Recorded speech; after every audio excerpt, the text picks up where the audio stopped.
Bonjour à tous, j'espère que vous allez bien. Je dis merci à tous ceux qui aiment mes vidéos, tous ceux qui commentent, tous ceux qui m'envoient des messages d'amour, des messages d'encouragement et ceux qui partagent aussi. Merci beaucoup à vous. Je dis aussi merci aux détracteurs, à ceux qui m'agressent par message. Je vous aime. Voilà, ce bisou à vous. Et c'est normal, chacun a son opinion, je vous en veux pas, ça c'est clair. Alors, je vais faire une vidéo aujourd'hui très importante et le titre de cette vidéo c'est le secret spirituel de la nature. De la nature. Quelles sont les astuces qu'on peut faire avec la nature? Et ici, j'ai tenu à faire cette vidéo dans la nature. Il fait très froid en ce moment, j'ai même enlevé mon manteau. Mais il fait froid, les mains commencent à geler. Mais j'ai tenu à faire ça à l'extérieur parce que je suis dans la nature. Regardez. Des arbres, des oies, des canards. La nature est remplie de bonnes vibrations. Regardez la vie de tous les grands maîtres, de tous les prophètes que la terre a connus. C'est des personnes qui aimaient, n'est-ce pas, venir prier, se recueillir, méditer dans la nature. Pourquoi? On va se dire que c'est parce qu'ils se retiraient, parce qu'ils voulaient être seuls, ils ne voulaient pas avoir du monde. Non, c'est vrai, il y a ce fait-là. Mais ce qui est plus important, ils se retiraient dans la nature pour pouvoir recueillir les énergies positives que donnait la nature. Les arbres, l'eau, la terre, le feu. Tous ces éléments-là. Parce que tout ça, ce sont les 4 éléments. La nature est faite des 4 éléments. Je veux vous donner aussi l'exemple du Seigneur Jésus qui se retirait dans le jardin des Oliviers pour pouvoir méditer, prier très tôt le matin, avant même que le soleil ne se lève. Et aussi de Bouddha qui se mettait dans la nature pour méditer. Et aussi de tous les prophètes, de tous les grands maîtres que cette terre a connus. C'est des personnes qui aimaient la nature. Pourquoi? Parce que la nature ressource. Et mon premier point aujourd'hui, c'est la régénération de la nature. Le premier point. On a tous entendu parler de la photosynthèse. Ce sont des leçons qu'on a appris à l'école, au secondaire. C'est quoi la photosynthèse? C'est un processus par lequel les arbres nous donnent tout ce qui est énergie, tout ce qui est oxygène pour vivre et récupèrent notre gaz carbonique qu'on émet. Et c'est ça la photosynthèse. Voilà pourquoi est-ce qu'on fait toujours un parc à l'intérieur des villes. Parce que ce sont les plantes qui fabriquent l'oxygène, n'est-ce pas, que nous avons besoin pour vivre. Et ils récupèrent le gaz carbonique que nous émettons. Et ça, c'est la photosynthèse, un processus naturel que Dieu établit comme ça. Maintenant, ce qu'on ignore, ce qu'on ne sait pas, c'est que de la même manière que ce processus-là se fait physiquement, ce processus-là aussi se fait spirituellement. Les arbres qui sont dotés de cette capacité-là nous donnent les énergies positives que nous avons besoin pour vivre et nous retirent, absorbent toutes les énergies négatives que nous avons accumulées. Et donc, c'est ce qu'on appelle la photosynthèse spirituelle. Il y a la photosynthèse physique et aussi spirituelle. Chaque loi que vous utilisez sur cette terre a son côté physique, mais aussi son côté spirituel. Et la photosynthèse qui est établie physiquement est aussi établie spirituellement. Chaque matin, on se réveille, on part au boulot, on rencontre des gens, on salue des gens, on discute avec des personnes, on enlace des personnes, on mange la nourriture, on mange la viande, on mange le poulet. Mais ce qu'on ne sait pas, c'est que nous accumulons sans cesse des énergies négatives. Voilà, si une personne a une énergie négative, elle est remplie d'énergie négative, que tu pars causer avec elle, tu discutes avec elle, tu prends quelque chose et tu repars à la maison. Tu peux passer là, une personne va t'envier, te lancer un regard, comme on appelle les mauvais yeux, te lancer des paroles intérieures. Tu accumules des énergies négatives et tu prends, et tu prends. Aussi, par rapport sexuel, tu couches avec une personne aujourd'hui, tu récupères des choses avec cette personne-là. Ensuite, la nourriture. Pourquoi je parle de nourriture? Il y a des animaux, quand on les tue, on ne prie pas avant de les tuer. C'est-à-dire que ces animaux-là, ils ressentent une souffrance, en même temps une haine, ils dégagent quelque chose de négatif pendant la mort. Voilà pourquoi est-ce que les parents, dans l'ancien temps, disons nos parents africains, ils avaient des rites. Avant de tuer un animal, il faut apaiser l'âme de cet animal-là. Il faut parler sur l'animal-là, prier. Et ensuite, tuer l'animal pour pouvoir se nourrir. Mais si on ne le fait pas, l'animal dégage des énergies négatives. Et donc, quand on mange cette viande-là, qu'est-ce qui va se passer? Automatiquement, on absorbe. On absorbe, on absorbe. Et on vend tellement de viande sur le marché, on ne sait même pas comment ça a été tué. Donc, on absorbe déjà la souffrance de cet animal-là. C'est pour ça que vous allez voir aujourd'hui des personnes qui disent ben, moi, je ne mange plus de viande, je ne mange plus de poulet, je suis végétarienne. Voilà, parce que il y a beaucoup de choses. Alors, qu'est-ce qu'il faut faire dans la nature? Une fois par semaine, vous vous recueillez, vous venez vous recueillir dans la nature où il y a plein d'arbres. C'est vrai qu'aujourd'hui à Abidjan ou dans nos villes, tout est construit. Hein. Mais si vous êtes aussi à l'intérieur, il y a des endroits, il y a le jardin botanique, il y a le parc, comme on appelle sur la route, le Banco. Il y a beaucoup d'autres endroits. Vous pouvez vous recueillir une fois par semaine pour prier dans la nature et faire les méditations dans la nature. Quand je parle de prier, vous faites votre prière en fonction de votre religion. Voilà, ce n'est pas quelque chose de satanique ou de démoniaque ou de quoi, comme ce qu'on écrit dans mes commentaires. C'est-à-dire, quand tu leur dis quelque chose qu'ils ne connaissent pas, c'est démoniaque en même temps. Alors, tu te mets pieds nus, sans chaussures. Tu marches et tu fais tes prières. Ensuite, tu vas prendre un arbre et tu vas mettre tes deux mains comme ça sur l'arbre. Et tu vas penser, visualiser que en toi sort tout ce qui est énergie négative. Tu choisis la couleur que tu veux donner à cette énergie négative. Tu fais sortir ça de ton corps. Tout ce qui est sombre en fait. Et tu visualises que tu es en train de te décharger sur l'arbre. Parce que l'arbre a la capacité d'absorber. Tu visualises que tu te décharges de tout ce que tu as accumulé cette semaine. Ensuite, quand tu finis, tu visualises maintenant que tu récupères toute l'énergie positive que l'arbre te donne. C'est un processus assez simple. Aussi, tu peux enlacer l'arbre, tout simplement, et récupérer son énergie positive. Comme si tu enlaçais quelqu'un qui te charge. Il y a des personnes qui sont des chargeurs. Nous, les empathes, nous sommes des chargeurs. Quand moi, j'enlace quelqu'un, la personne prend et puis je récupère. Vous voyez comment je suis fatiguée. J'ai reçu tellement de gens ici que je sais que je suis chargée. J'ai pris beaucoup de choses. Je vais me régénérer aujourd'hui. Et donc, tu récupères beaucoup de choses. Donc, tu vas enlacer l'arbre et tu vas récupérer l'énergie positive de cet arbre-là et tu lui donnes tout ce qui est négatif. Tu seras comme un téléphone qu'on charge et qu'on décharge en fait. C'est le même processus. Hein. Nous avons des énergies en nous. Nous sommes de l'électricité. Et d'autres vont dire, ah, c'est satanique, c'est démoniaque, il faut prier juste Dieu et tout. Et Dieu. On n'a pas empêché de prier Dieu. On ne t'a pas dit, il ne faut pas prier ton Dieu. Non. Mais Dieu aussi a permis, a donné la capacité aux éléments de la nature pour nous. Mais comme on ne sait pas, voilà pourquoi on ne les utilise pas. C'est Dieu qui a tout créé. Il a créé tout cela pour nous. Donc, pourquoi on les utilise? Pourquoi est-ce qu'on dit que c'est satanique, c'est démoniaque? L'oxygène que tu respires, ce sont les arbres qui te donnent cet oxygène. Parce que Dieu les a dotés de cette capacité de le faire. Et ils le font physiquement. Et ils le font aussi spirituellement.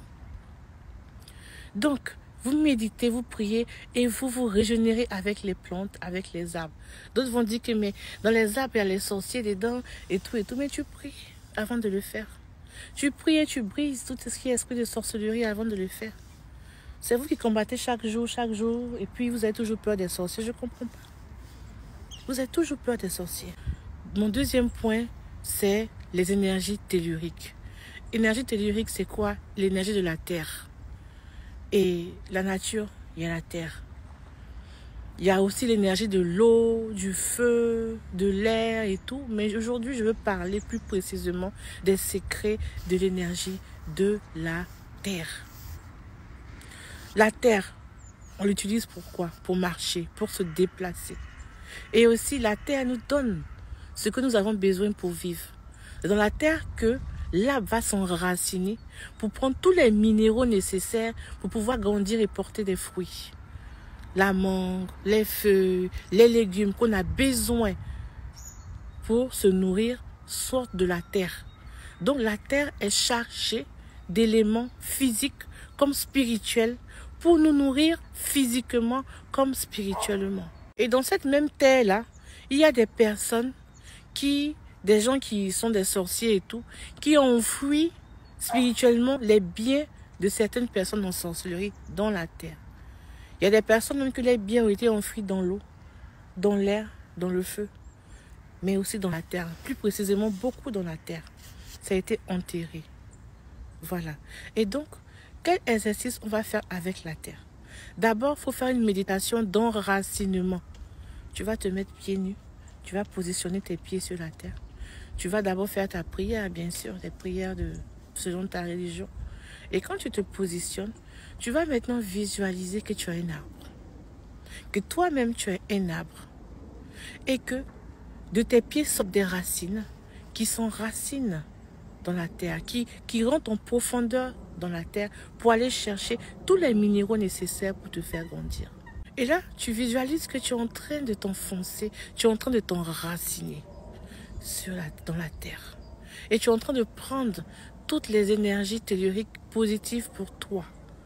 Et en même moment, tu visualises que en toi monte la sève.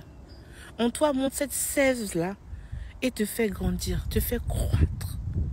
En même temps, tu visualises que tu es en train de pousser des feuillages, des branches qui vont sortir des feuilles et qui vont faire sortir des beaux fruits. Des fruits bien mûrs. Tu peux visualiser la mangue, l'ananas. Tu peux visualiser tous les fruits que tu veux, la pomme. Mais des fruits en bonne santé, bien mûrs, qui sortent de toi. Et ce processus spirituel-là est un processus très important qui fait porter des fruits dans ta vie physique. Parce que tu t'es imprégné de l'énergie de la terre et tu as fait ressortir en toi des beaux fruits. Ça, c'est une méditation à faire une fois par semaine. Et le troisième point, c'est la terre de tes ancêtres. Quand il y a des personnes qui viennent me voir, je leur donne des cheminements à faire et à la fin, je leur dis, va dans ton village ou va dans la ville où tu es né et tu vas poser un acte symbolique et tu vas parler à la terre de tes ancêtres. Tu vas prendre de l'eau. Et ça, c'est beaucoup pour ceux qui ont des biens bien enfouis dans la terre. Tu vas prendre de l'eau et tu vas parler sur cette eau-là. Et tu vas verser, avant de partir, tu vas prendre de l'eau, tu vas verser sur la terre de tes ancêtres, ou la terre qui t'a vu naître. Et tu vas réclamer tes bénédictions dans cette terre-là. Tu vas dire que tous mes biens qui sont enfouis dans cette terre-là, je les réclame. Depuis ma naissance, tout ce qui a été enfoui, tout ce qui a été enterré, tout ce qui me concerne, qui a été enterré dans cette terre-là, je le réclame maintenant. Tu verses un peu d'eau. Tu parles à la terre de tes ancêtres. Tu parles à la terre qui t'a vu naître. Et tu dis ce que tu veux, tu verses l'eau. Tu proclames ce que tu veux, tu verses l'eau. Et ça, ce qu'on appelle, c'est une action prophétique. Quand on vous dit des choses, vous allez dire que c'est sorcellerie. Parce que le prophète, on ne vous a pas dit ça à l'église, on ne vous a pas dit ça à la mosquée, donc automatiquement c'est mauvais. Non. Quand on vous parle d'action prophétique, vous courez pour faire. Et ça, c'est comme une action prophétique. Tu parles, tu verses de l'eau, mais ça doit être la terre de tes ancêtres, la terre où tu es né. Moi, je suis née dans la ville de Lakota. Et quand je vais à Lakota, à chaque fois, je prends un verre d'eau et je parle. Je dis, si cette terre-là ne m'a pas vu naître, que tout ce que je vais dire aujourd'hui ne prenne pas. Mais si jamais cette terre m'a vu naître, si jamais je suis née dans cette terre-là, que tout ce que je proclame avec ma bouche prenne effet immédiat. Et je verse de l'eau. Et tout ce que je vais proclamer, je proclame et je verse. Et quand j'arrive à Abidjan, ce que je dis, ça agit. Parce que j'ai parlé à la terre de ma naissance. J'ai proclamé des choses sur la terre de ma naissance. Et je suis partie. Et ici, aujourd'hui, je suis en France. Et ici, cette terre-là, c'est aussi la terre de mes ancêtres. Parce que mon grand-père français est venu en Côte d'Ivoire. Il a rencontré ma grand-mère. Ils ont mis au monde ma mère. Et donc, ma mère est métisse française et mon grand-père est français. Et ici, c'est la terre de mes ancêtres. À chaque fois que je viens ici, je prends de l'eau. Surtout quand j'arrive le premier jour, je prends de l'eau et je parle. Et je verse sur la terre de mes ancêtres. Je proclame ce que je veux sur cette terre ici en France. Et je vais aussi faire ça au Liban, chez mon père. Je vais proclamer des paroles de bénédiction pour moi et mes enfants sur la terre du Liban. C'est ça, ce sont des actions que vous pouvez mener. Et vous qui vivez en France, vous pouvez rentrer chez vous après, quand vous arrivez au Cameroun, quand vous arrivez au Congo, quand vous arrivez en Côte d'Ivoire, au Sénégal, au Togo, proclamez des bénédictions sur la terre de vos ancêtres avant de rentrer au pays. Ce sont des actes prophétiques très importants. Et maintenant, ceux qui ont vraiment des problèmes spirituels de sorcellerie, il faudra demander, si vous ne pouvez pas partir dans votre village, demandez à ce qu'on vous donne la terre du village, la terre de votre ville dans une bouteille. Ensuite, quand la bouteille de sable arrive, tu vas prendre un pot et tu vas mettre le sable là dans le pot. Tu peux même planter une plante, mettre une plante en terre. Voilà une petite plante que tu vas garder au salon. Et tu vas prendre de l'eau, tu vas proclamer des choses sur la terre là que tu as au salon. Proclamer tes bénédictions sur cette terre là pour toi et tes enfants. Et dire tout ce que la terre m'a, tout ce qui a été enterré dans cette terre me concernant mes enfants, je le réclame et je le récupère. Je récupère cette terre là parce que la terre est chargée. Hein. Vous voyez la terre comme ça. Les énergies de la terre sont très importantes. Vous voyez les pierres que nous portons comme ça. Là. Tout ça, c'est quitté où ça? Dans la terre. C'est dans le sous-sol. Et ce sont des énergies, c'est un puissant champ magnétique qui est sur la terre. Ce que vous voyez comme sorciers et tout, ils utilisent des lois de la nature. Donc toi aussi, tu vas utiliser d'autres lois pour contrecarrer les lois qu'ils ont utilisées. Tout ça, c'est scientifique, c'est spirituel. Ils vont utiliser une loi pour te faire du mal. Toi aussi, tu utilises une autre loi aussi pour pour te contrecarrer. C'est simple en fait. Donc, la nature regorge de tous les éléments. Dieu a permis ça. Dieu a mis en la nature tous les éléments qu'on a besoin pour se nourrir physiquement, émotionnellement, spirituellement. Une personne qui ne se sent pas bien vient dans la nature. Il médite juste, il prie. Quand il repart, il se sent chargé. Ils se sont déchargés et chargés positivement. Tout ça, la nature a ça. Mais souvent, nous sommes dans les villes, nous ne savons pas ça et nous sommes embrouillés par plein de choses. C'est très important de se recueillir, n'est-ce pas, dans la nature pour récupérer toutes ces énergies positives. Là, je suis assise, là, j'ai très froid, mais je suis en paix. Totalement en paix, totalement épanouie. Je le dis, vous pouvez faire ça une fois par semaine, une fois par mois. Voilà, cherchez un endroit. Si vous avez un jardin, vous pouvez le faire tous les jours. Vous partez prier, mais surtout pieds nus. Ne marchez pas avec les chaussures. Pieds nus pour pouvoir récupérer toutes les énergies positives de la nature. Voilà. Donc portez-vous bien, que Dieu vous bénisse abondamment. Et voilà, je vous aime très fort. Bisous.